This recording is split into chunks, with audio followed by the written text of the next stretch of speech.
ఇప్పుడు మీ నాన్న అంటే నీకు చాలా ఇష్టం. కానీ చాలామంది నాన్నల్ని, అమ్మల్ని ఇంట్లోంచి బయటికి గెంటేస్తున్నారు. అనాథాశ్రమంలో వేసేస్తున్నారు. వాళ్ళ మీద నీ ఒపీనియన్ ఏంటి? నేను చిన్నగా ఉన్నప్పుడు తానం కానీ ఏదైనా మా బాపమ్మనే చేసింది. పెద్ద అయిన తర్వాత బిడ్డ నాకు బిందె నీళ్ళు తీసుకురా సైకిల్ మీద తీసుకొస్తే నాకు ₹2 ఇస్తుండే. నాకు ఎందుకు ఇచ్చిన అమ్మ అంటే తీసుకో బిడ్డ అన్నది. ఈ అమ్మ బయట పోయి ఎలుక కుండలకెళ్ళి దుంకింది. ఏంది ఈ కుండలకెళ్ళి ఎందుకు దుంకింది అని కుండ ఓపెన్ చేసిన.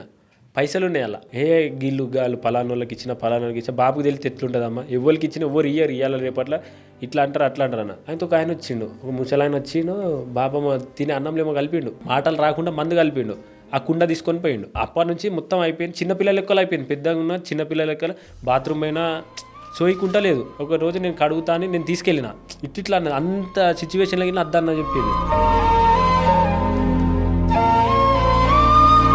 ఇట్లా పోతుంటే నన్నే చూస్తుంది. ఎందుకు చూస్తున్నావు అమ్మ అంటే ఏమంటలేదు. సప్పుడే తెలియదు ఏమైందమ్మా అని నేను అంటాను. ఏదో చెప్పాలనుకుంటుంది, చెప్పలేకపోతుంది. కానీ బాబు రాగానే బాబు నీళ్ళు ఇవ్వమని చెప్పింది. నేను లోపల పోయినా, వచ్చే వరకు అవ్వ అంటాడు. అప్పటికి చచ్చిపోయింది.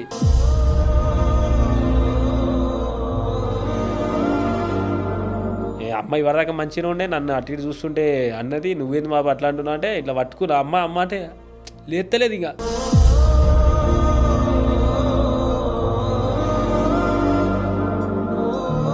చిన్నప్పటి నుంచి నేను అమ్మ దగ్గర కన్నా బాపమ్మ దగ్గరనే ఎక్కువ ఉన్నాను. అమ్మ కొట్టాకనే నేను బాపమ్మ దగ్గరికే పోయి ఉండేటోడిని.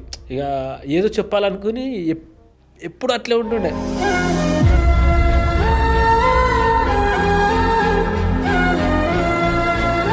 ఏదో చెప్పాలని అనుకుంటుంది, చెప్పలేకపోయింది.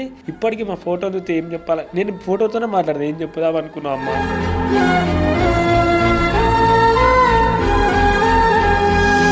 ఎవరికి ఉంటుంది కదా అక్క ప్రేమ. ఇప్పుడు వీళ్ళందరికీ ఒకటే చెప్తున్నా, తల్లిదండ్రులు మనం చిన్న ఉన్నప్పుడు ఎంత కంటికి రెప్పలు కాపాడుకున్నారు, కానీ మీరు వాళ్ళని ఇంకా అంతకు రేట్లు కాపాడుకోవాలి. ఎవరైనా సరే అన్న అనాథాశ్రమంలో ఇడిచిపెట్టకూర్రి. ఆ బాధ మీకు తర్వాత వెళ్తుంది. ఎందుకంటే మీరు ఒక స్టేజ్కి వచ్చినాక మీ పిల్లలు ఇడిచిపెట్టినప్పుడు ఆ బాధ ఘోరంగా ఉంటుంది.